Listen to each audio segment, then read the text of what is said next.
Today we're going to be doing a mixture of talking about colon cleanses, the history of, and today's version, and then also about some gallbladder flushes. So we'll also do a brown smoky eye, just out of the honor of a colon cleanse. And hi, if you're new here, my name's Megan, where we chat about weird medicine stuff that's out there, things that are strange, unusual, but fun to talk about. And we do a little makeup in between. So if that's something you would want to see, go ahead and hit the subscribe button and you'll be notified every time I upload a new video. You ready for it? Let's do this. That's what we're going to talk about today. Can you guess? Actually, no, we're going to talk about colonic cleansing. So I was watching a bunch of influencers and YouTubers, and one I came across was talking about colonic cleansing. And their version of it made it seem like it was the end cure for everything. And then I started looking more into colonic cleansing because I'd heard about certain celebrities actually getting really into it, promoting it as like a weight loss situation. And I thought, I know nothing about this, but it sounds terrible. And it sounds a little bit like medical quackery. So let's just go down that rabbit hole and see what we see. So today, reverence to our topic, we're going to be doing a smoky brown look. Of course. Why wouldn't we? I had to go back and do some research on why in the world would people do this. I really found out some really interesting things. The idea of cleansing your colon of poop as a natural cleansing of the body has been around for thousands of years. One of the most famous philosophers, especially related to science, is Hippocrates, and he even suggested colonic irrigation and pooping and all of that stuff regularly, with help or without it, was a way to balance the body. So fast forward several thousand years. In the 1800s, the 1700s, there was the idea that the body was consisted of humors. Within these humors, you had one of them got off balance, then the whole body would be thrown into a complete tizzy. And that's the way illnesses and cancer and other things would happen, right? So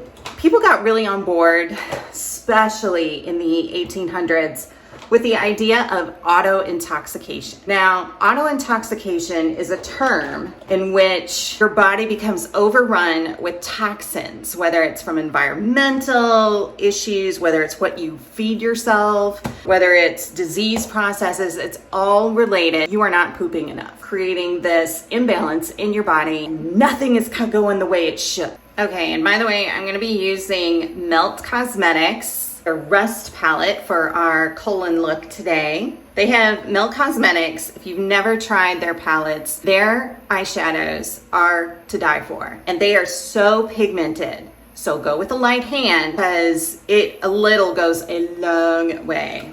Hey, see how dirty it was? That's because I use it. So I think what I'm gonna start off with, we're gonna do kind of a fun, like matte look. So I think what I'm gonna start off for my transition color is actually this antique kind of orangey color right here. So auto-intoxication, back in the day, the awesome scientists of the time and doctors of the time decided that anything left in the gut is gonna be poisonous to the body. So that means like leftover poop, leftover anything like undigestible, okay? All right, that's an idea. Without a full understanding of how the colon worked, I could see how one would get to that. Introduce the topic to the world via some colon quackery, if you will. There is a plethora of so-called experts decided to exploit the idea of auto-intoxication into a massive business because they didn't have the strict scientific rigor overseeing medical body that today we have. It was very easy for any Tom, Dick, or Harry to jump on that bandwagon and make up a sweet-ass... See what I did there? A sweet-ass cure for your colonic issues. One of the more famous ones in the time of the enemas was a guy who thought, well, what if we put pressure behind it? You know, like what if we do something like that? So he basically Are you sitting down? You might need to. So if you can imagine, he perfected this himself, tried it out on himself. That was part of his selling point. If you can imagine a dropper, okay? This is from my serum bottle, okay? A dropper. And it was filled with a solution here of herbs and saline and water. He would sit on it, it would compress, and then everything would shoot up into his colon, and then he would poop it out. He would sit on something like this, that version. The people in the 1800s were like, yes, you are the man. You are the man for my colon. Well, it wasn't too long before the captain of somewhat quackery himself and promoter of all things enema, Charles Kellogg, came into the business. And he thought, man, there is something to this. I don't care who you are, it's awesome. So I'm gonna kind of mess around with Mar and Ravage, I think, today. So he was like, man, that sounds like pretty sweet. So he used it on his patients. Claims that out of the thousands of patients that he cured, only 20 of them had issues concerning like colon cancer. And then he claimed that it all had to do with the colonic cleansing idea. So people, back then, they just took what came at them. And again, there was not a lot of oversight. And they're like, wow, look at him go, literally. Mm-hmm. He had daily enemas too. I don't know about you, but that doesn't sound pleasant every day. That's where it started to turn a little bit. By the way, the guy who created that dropper device it was Charles Terrell, and he called it the Cascade. Guess how many liters of fluid was going up into his bunghole? 5 liters. Think about that. Did your butthole just kind of squeeze shut for a second? Yeah, mine did too.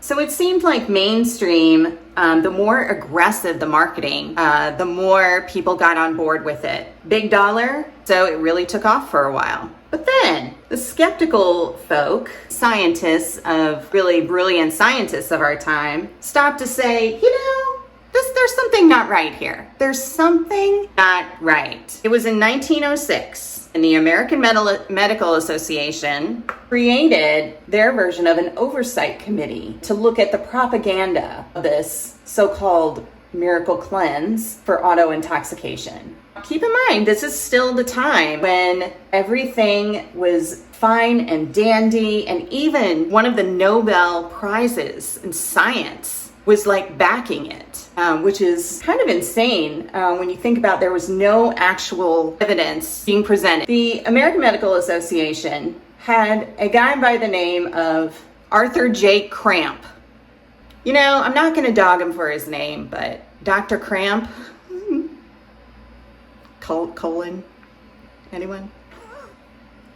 Okay, tough crowd.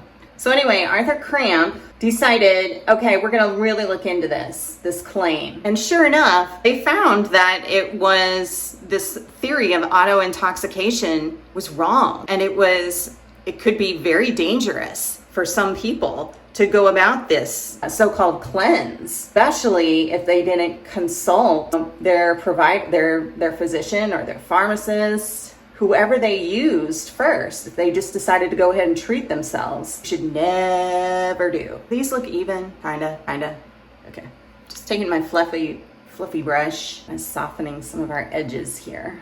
So after the Cramp, I can say his name without laughing. Sorry, descendants of Arthur J. Cramp. So after Arthur Cramp exposed the auto-intoxication theory as being bogus, it fell out of favor. So then fast forward to today. It's hard to say how it got totally started again, to be perfectly honest. The scientific journals that I was looking through couldn't name like one particular instance that kick-started it again. But I'm sure it had to do with a celebrity, and I'm sure it had to do with a marketing team, because it's all about money, right? It's all about money. And somehow it was promoted, it started gaining more favor as a weight loss tool, if you will. Guys, in case you're wondering, I like to bring my cut crease a little higher because I don't want the shadow on my hooded eye to be just for me. I want other people to see it too. So I bring it just a hair higher so that people can then see the shadow that I've got on my hooded eye. Because man, otherwise it would get lost into skin. You know what I'm saying? And I don't care if it's a little messy here. It's perfect these days. So in today's world, it has become something of like a moving toxins, boosting the immune system, creating more energy for you. By the way, I'm gonna go ahead and hit on my classic here. I know it's gonna look crazy, but what do? We trust the process. You're wondering, is it the same as it was back in the old days where they sat on a dropper and had 5 liters of nonsense pushed up their bunghole? No, it's gotten worse actually. So there's a couple of different types. So in case you have no idea what a colon cleanse involves, let me put it out there for you.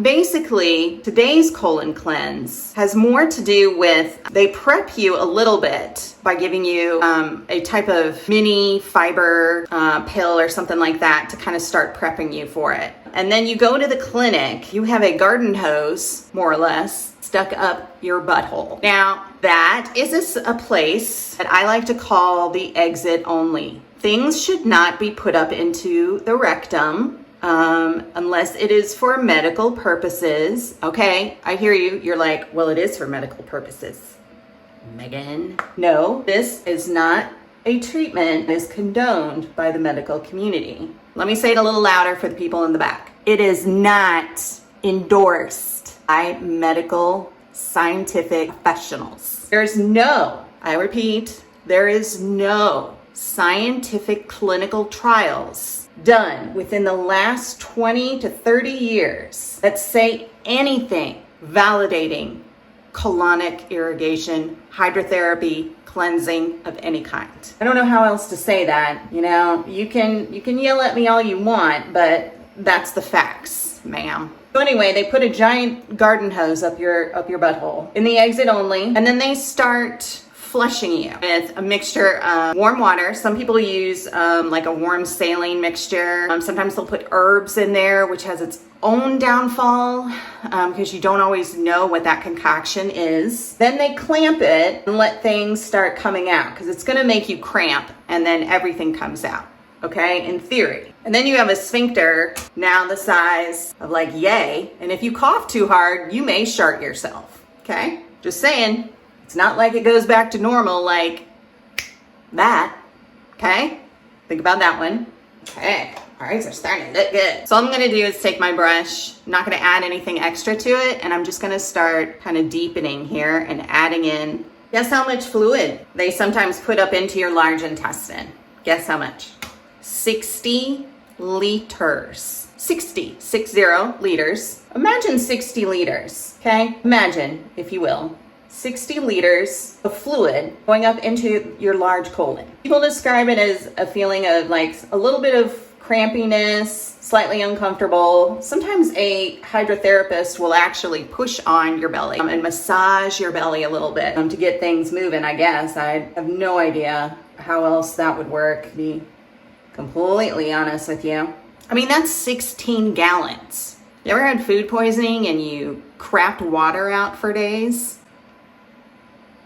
Imagine 60 liters worth. Sounds fun. By the way, you're saying to yourself, but on the websites, they look like very, medically inclined spas, blah, blah, blah, blah. Actually, if you go on their supposed colonic hydrotherapist association, in order to be a therapist, you have to have a high school education or diploma, some kind, and takes some courses in how to do hydrotherapy. In order to be a gastroenterologist, which is a GI doctor who specializes and understands these things better than I could even remotely tell you, they have 4 years of college, 4 years of medical school, and up to 10 years of residency to understand this kind of thing. It's a little different. So I think just to jazz this up just a little bit, I am gonna take some of that original color, that antique, and I'm gonna just put a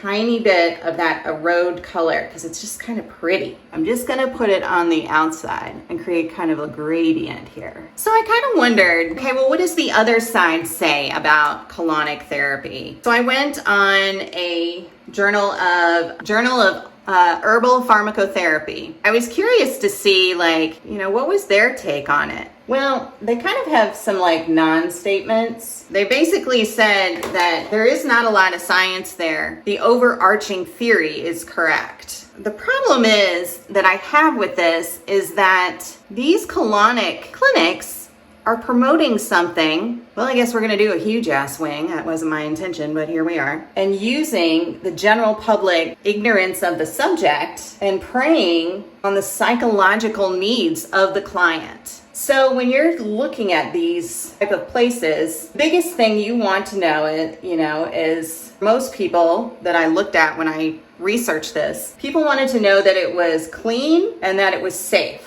So some of the biggest claims that you'll see on these websites are, these tubes are perfectly sanitized, cleaned with each patient, perfectly safe. Doesn't tell you all anything about adverse reactions. So here is where I want to tell you, a legit service will understand that you have questions and will show you both the pros and the cons. So a legit service will say something along the lines, they'll give you their spiel. They will also give parts that show you should not do this if you have blah, blah, blah, and blah. Or please see your provider, have them tell you, yes, it's okay, no, it's not. That is a legit operation when they can give you both sides of that story. Wings are like so different. I can't. All right, we're moving on. We're moving on. Third thing that I noticed that they didn't say. Sometimes it's all about what they don't say. What things like this,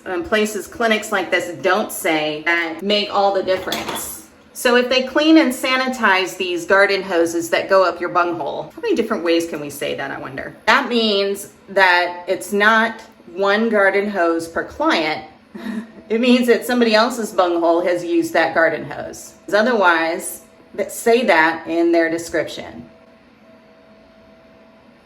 Think about that one for a second. Let that sink into your colon. The whole idea of colon cleansing is shady. I think that there are individuals who get sucked in. I just feel like every reference I'm making is literally to poop. I'm sorry. That there are people out there who have health issues and are not given the full information that they need to make good choices. There are no scientific trials, clinical trials of any kind that back up any of these colon clinics' claims.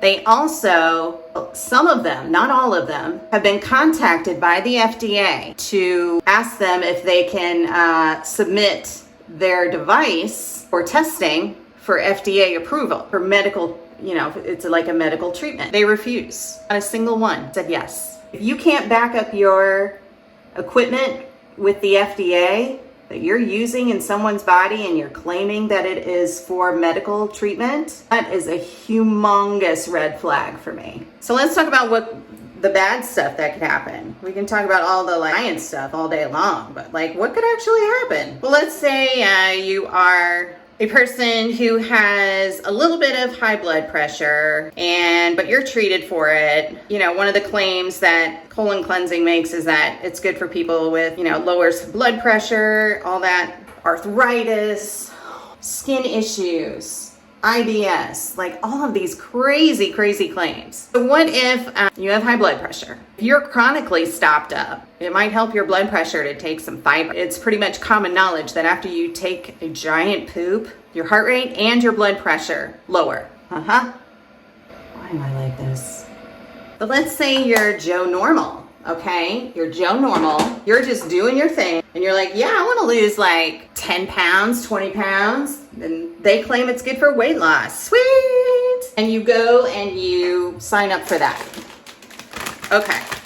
Here's where it gets weird. You do lose a certain amount of weight with it. It is mostly water weight, and it's mostly bulk from your intestines. It is going to come back. But if you're a normal who doesn't have health issues, here's what could happen. One, there is a massive nerve in your anus that, should it gets triggered, can cause you to what is called vagal. And you could end up having a cardiac arrest. anyone. If that giant hose goes in there and triggers that, then you're kind of screwed. You better hope that those people in the colon cleansing world have basic life support. The other thing that makes me uncomfortable about all this, I mean, is anyone else's sphincter like right now? Okay, it's just me. Cool. The other thing to think about is that depending on the clinic, they use a ridiculous amount of fluid. And you can actually get I almost said auto intoxicated. You can have water intoxication. Okay, so what does that mean? You're like, doesn't sound bad. I drink water. It's fine, right? No, sir. If you get water intoxication, you're basically throwing all of your electrolytes in your body off. You start losing them through your poop. And one of the big ones, which makes me so nervous, your potassium level. So potassium is very important things in your body, and it becomes unbalanced in either direction, too much, too little. You can become a serious candidate for a cardiac event due to the fact that your potassium level is too high or too low. In the case of water, or if you had this colonic thing done, you could end up flushing out a huge majority of your potassium. When that happens, cardiac rhythm, which depends on that potassium to function. And when it's flushed out of your system, you're gonna have crazy heart rhythms that you are gonna feel, and you're gonna not feel good. You can also screw up your salt intake, and that becomes an issue. I don't know if you've ever been dehydrated. You're like, well, how can I be dehydrated? They just pumped 60 liters of fluid in me. Well, you can actually become dehydrated when it all comes out, and then you're screwed. There are documented cases of previously healthy individuals who, days after getting a colonic, show up at the emergency room with nausea and palpitations, and come to find out with more information, they were so dehydrated. They'd lost so many of their electrolytes that it was impossible for them to recover from that. And they had to have help from the emergency room in order to recover. You know, and that's not just one incident. The other thing, okay, wait a minute. Where'd my sponge go? Sponge. Will have additives in it. One of the more popular ones had coffee. Now, we all know about, you have your coffee, and it's like grandma. Okay. It's like a natural stimulant for your bowels. So the colon clinics decided to add it to some of their formulas, cause some serious issues. The other issue, this garden hose could actually end up perfing your bowel. And remember, the people who are running these procedures, they have a high school diploma, some classes on this therapy.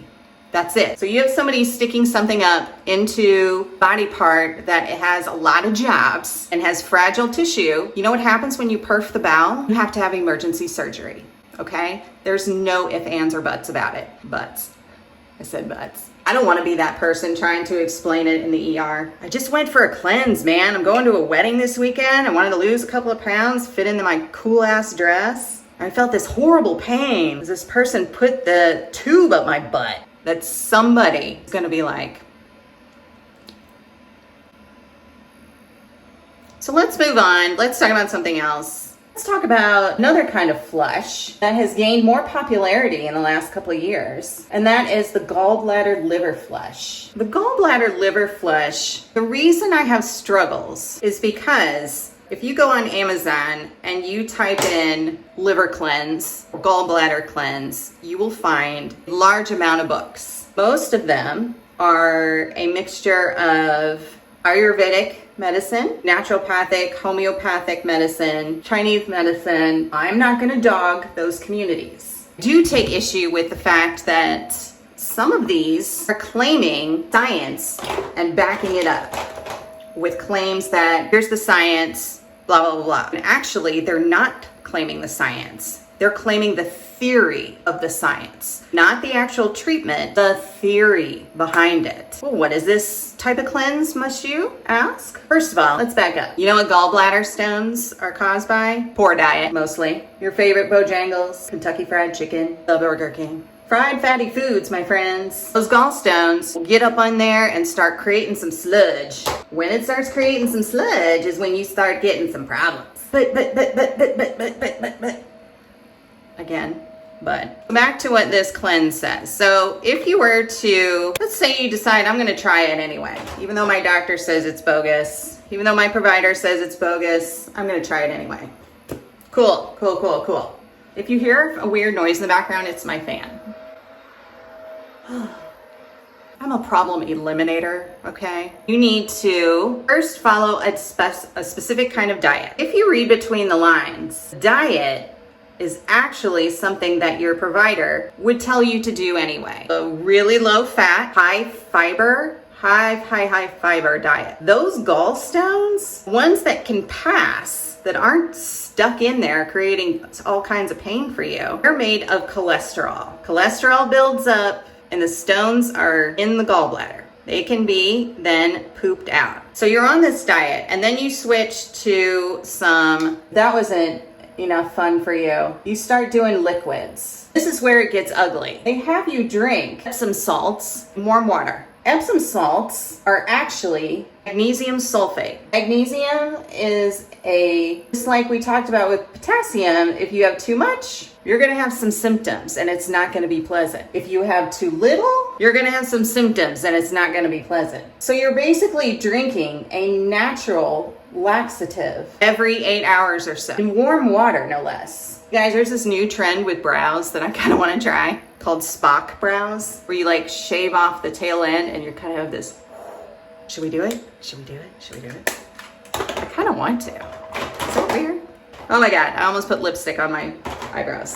Try again, try again, try again. And then after you've done all of these multiple days of this treatment, they have you go get a colon cleanse at a clinic.